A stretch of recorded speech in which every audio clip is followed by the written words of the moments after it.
everybody. Hi, this is Bernice. Hi, Sisters of Ruth.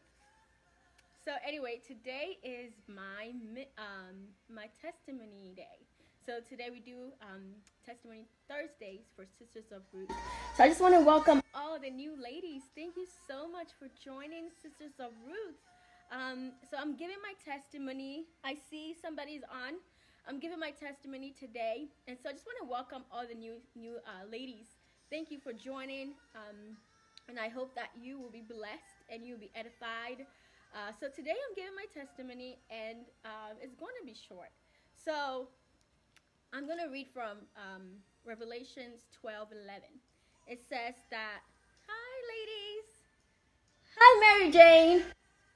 How's everybody doing? I hope that you're doing well. I hope that you're still content and that you still know that God is with you and He's orchestrating everything in front of you, okay? So I'm reading from Revelations 12:11. It says, I'm reading from Revelations 12:11. It says, hey Cece, can't wait to okay. Thanks for joining. So I'm reading, you can like rewatch it. I'm reading Revelations 12:11. And they overcame him by the blood of the Lamb and by the word of their testimony, and they did not love their lives to the death. So, me personally, I'm originally from Ghana. I moved here, my parents moved here when I was 12. So I lived in Ghana when I was like really little girl. And then I came here to pursue education and work in the medical field. And so, hi Brittany, thanks for joining. I'm sharing my testimony. And so when I was little in Ghana, I always had a desire. Hi Summer, hi ladies. So I'm sharing my testimony. Thank you for joining. So when I was little in Ghana, I always had a desire to go to church. I was a church girl. I remember when I was, I think, 10 or 9, I went to like give out little CDs and little pamphlet to people about Jesus Christ. I did not know anything I was talking about, because I didn't really know God personally. So I was just, giving out things with people, basically doing evangelism. And so I grew up not really knowing the love of God. I grew up not really understanding who God is, who Jesus is. I didn't even know who the Trinity was, And so when I moved here into this country, that's when I started to really take my relationship with God seriously, because I was like 12 years of age. I didn't really know much about Jesus, but I knew that there was an encounter with the Lord that I always had. And God would speak to me even when I was little. When I was little, I would always, get words from the Lord about prophecies to give to people, about my family. And I really didn't understand the core of it, but I knew that God was talking to me even at that age, even though I didn't really understand Him, or even know who He was. And I just want to say that because I want somebody to know that God will use you even if you don't understand the whole entity of who He is. And so when I was in Ghana, I went through a lot of things. I was sexually molested when I was little. I was taken advantage of sexually in the community that I lived at. And so I was raped. I was really a little girl who's like below the age of 12. I should have never experienced that. And the person that the people that were in my life did not know about it, And so I was living with my grandmother, and then I moved. Well, I was living with my parents. My parents came here, and then they took me to my grandmother. And when I was there, there was a guy there that molested me. It's like everywhere I went, everywhere my parents sent me, somebody there molested me, And so it was something I was not, familiar with, of course, because I'm little, and I was told not to tell anybody. And so I never understood what it was until I came to this country and I took sex ed in high school. And then the teacher talked about sex, because in my culture, the parents don't really talk about sex to their children. And so when I was in high school, when I was in sex ed, the teacher talked about it, and that's how I knew. Oh my goodness! And she also talked about rape and other things like that. That's when I knew. So I went to the bathroom, and it all came back to me. It was like it was suppressed. And so it all came back to me, and I realized that, oh my goodness, that is what happened to me. And at that time, it was so many things that were coming back to me. I quickly like pushed them all away. I quickly pushed them all away, and I buried it. I buried it for a very long time, because I felt that that was the only way I could go on, is to pretend it did not happen. And so I didn't really tell anybody about it until I joined a women's group, where God led me to join a women's group. And at this time, my relationship with God was really like solid. Of course, I knew about Him, but I didn't know about Him as much as I should have when I was little. And so I went on a personal journey with the Lord, and He already called me as a little girl to be, a prophet, to be a woman who walks in ministry. But it was a journey to get there. Did I make mistakes? Yes. Did I fall short? Yes. Everybody does. But I remember that I suppressed it so much that it got to a point when I was in my 20s, my mid 20s, right after college. After I came out of college. In college, I was a backslider. I went to the club in college. I went to the parties at school, the college campus. I didn't do anything sexual, because I was still grieving what I went through as a little girl. But I didn't do anything like crazy, like drinking and all that. But I went to the club. I went to the club with my friends, and I always felt like I was not supposed to be there. I always felt like it wasn't the right place for me to be. But after some time, I gave that up, of going to the club with my friends. It was more so to go with my friends, just to fit in. And because I did not really have a good identity or grasp of who I was when I was in college, because in college we are all trying to find out who we are.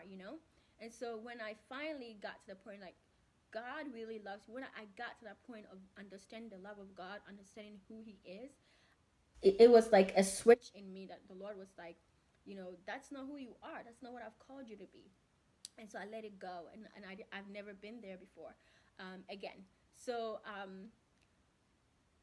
after going deeper with the Lord, in knowing who He is and walking with Him, in my 20s, after college, that's when God led me on a journey to freedom of what happened. I had to face what happened to me when I was little, to be able to step completely into the purpose that God has for me.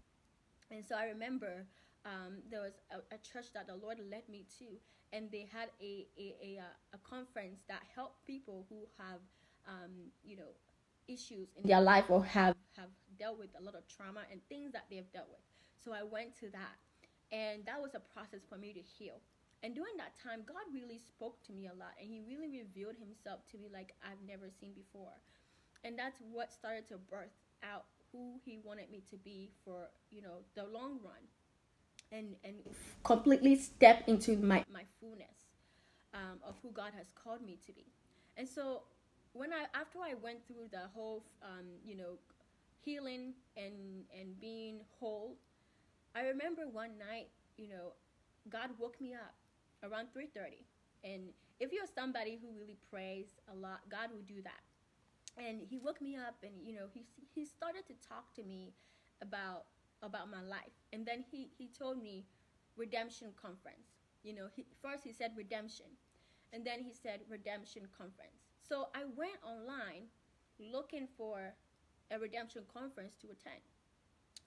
And He was like, "No, I want you to host a conference called Redemption Conference, because what you went through is something that is going to help other women also realize that He is the Jehovah Rapha. He's the one that heals, okay? And have other women get to know Him on a deeper level, that will allow them to know who they are, whose they are, and where he's calling them to go. And so he went on a journey with me to really birth out this conference. And I literally sat on it for a very long time because I felt like I wasn't equipped for it. For like a whole year, I didn't want to do it. But then I completely, with the faith that the Lord blessed me to have, I stepped in faith and I did it how He told me to do it. And so after that, He gave me the idea for Sisters of Ruth, ministry. And I remember Him speaking to me about it. And I was like, Lord, I don't know. It's doing.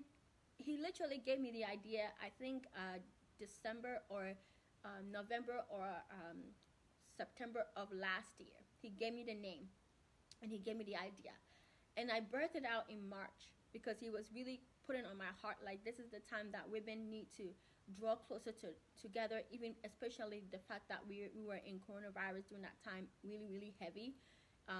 He was like, this is a great opportunity for you to allow women to come together and learn, and even like birth out other women, activate other women to step out into who He's calling them to be. And so that is how Sisters of Ruth came about. It was because I was obedient to the first assignment that God gave me. So now I'm then able to birth out Sisters of Ruth. And so because of what I went through as a little girl, a lot of things that I went through, I believe that I was at that point where I was very like timid. I was very quiet. I was very to myself, and I had to really face it. Because I could not come and do all the things that He told me to do, or He's birthing out of me if I did not heal. And so God is really like after our heart, after healing us. Whatever trauma you've been like, whatever your past is, whatever things that the enemy has caused in your life, I want you to know that God wants to heal that little deep parts, even the deepest part. Do I sometimes think back to those things that happened to me when I was little, when I was raped and molested? Yeah, sometimes it does come, but when it comes, I'm reminded of it, it actually makes me, more empowered to continue to walk in where God is calling me to walk in, because God allows certain things for us to happen to us so that we can be the people that help other people. Honestly, if I never went through what I went through as a little girl, I would not have been able to have sympathy and compassion, and even grieve, when what people have been through, even understand that bad things can happen to people. As a little girl who's under the age of 12, I should never be molested by a 20-something-year-old guy, or 20-something-year-old person. I should never have done that. Like, that should have never happened to me. But it happened to me because God uses everything for His glory, right? It says in Romans 8:28, it says here, and we know that all things work together for good to those who love God, to those who are called according to His purpose. So I just want you to know that that's my testimony. The reason why I'm so passionate about, ministry, about healing, about deliverance, about wholeness, about walking in your purpose, is because there are times where I really felt broken. I really felt like the things that happened to me really was like a heaviness on me. And even though I was like hiding it so much, it was still, weighing on me until I really release it to the Lord and say, okay, God, you are Jehovah Rapha. You are the healer. You be the surgeon and help me with this. And then after I humbled myself and allowed Him to do the work in me, that's when He started to open up to me what He's calling me to do. So that is my story, my testimony of how Redemption Conference came about, of how all the things that I'm doing came about. It's because I can sit here and talk about a lot of things that I've been through. Times where I didn't have any money to buy food. Times where God came through. Times where I saw things and I experienced things that just betrayal. I could go on and on, but I would say that if you're somebody that's going through or has been through something traumatic, even now or in the past, just allow the Lord to heal you, because when He heals you, your vision becomes clearer, your understanding becomes more clearer, and you start to really see who God called you to be. And so I'm passionate about seeing women heal. I'm passionate about seeing women whole. I'm passionate about seeing women walk in their purpose, because the enemy always try to limit us. Like when you look in the Bible, when Jesus was born, right? They wanted to kill all the men, all the boys that were born, because they knew that the king Jesus has been born. They were trying to kill him, so they try to kill every male child.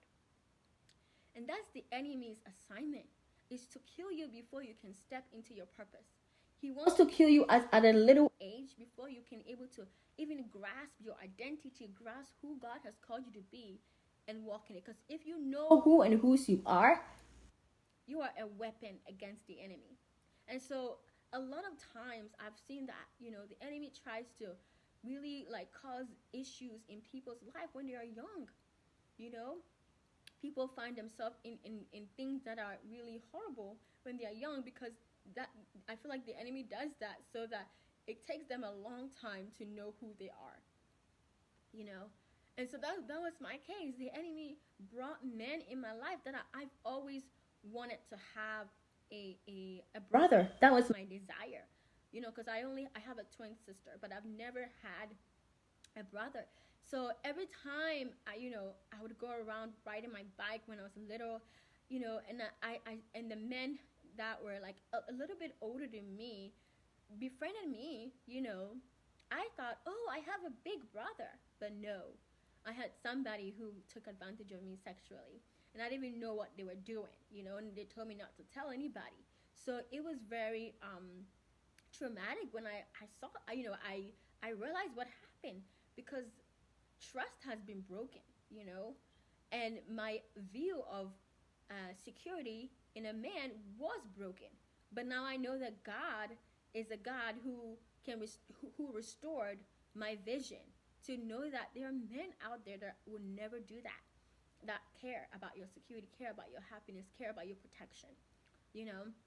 And so what the enemy meant for evil, God used it to birth out who He's calling me to be and who He has ordained me to be. Part of the reason why I like Joyce Myers and what she's doing for women who have been through, sexual, trafficking or sexual abuse, is because I can identify with the fact that, I have been molested, I have been raped. So I can understand that, okay, this is something that is traumatic. This is, something that can really shape somebody's life, and I want to see women heal in every capacity. Maybe it might not be something sexual. Maybe it might be something, family related, or mental, something mental, something emotional.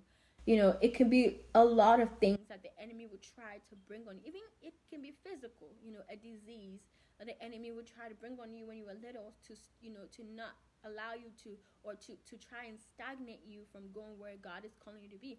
But I want you to know that Romans 8:28, God uses every little thing together for the good, to see you become who He's called you to be. The devil could not stop Jesus from being the Messiah. The devil could not stop Moses, right? Moses was what? Moses was rescued, okay, from the water. The enemy could not stop Moses from being who God has called him to be, to lead the people, okay? So know that God has a purpose for you. And if you're somebody that is suppressing your trauma or something that happened to you, it's time to face it and heal, completely heal, because the husband that the Lord has for you needs you to heal. And that's even like not the most important thing, because sometimes, when you don't heal, you take it into your marriage, and the most important thing is that the Lord wants you to heal for you, okay, for you and for where He's taking you. You never know. If you embrace that healing process, you could write a book. You could start a product. You could start a ministry. You could start a company. You could do something that will save another girl in another country, another generation, or even your own children. So face your face your issues. Face what has happened to you. Face your trauma and heal, because there's healing, there's a freedom in healing, there's such a breakthrough, it's like a fresh of air, it's like a refreshment, in healing and getting whole.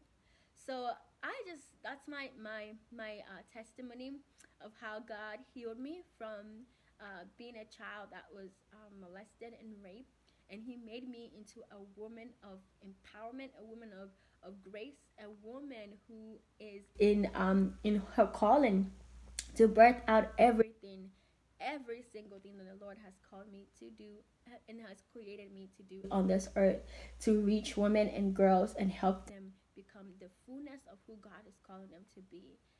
So that's my testimony, and I hope that you've been blessed today.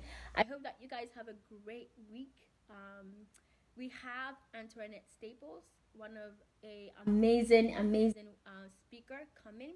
Congratulations, Antoinette! If you are watching, she got engaged last week, I think 2 weeks ago, and so she'll be coming to speak to us. And it's gonna be a very powerful night. So I hope that you guys will tune in. If you want to join the Zoom, I know you guys have been zoomed out, but you can join. I'll post the link on here, okay?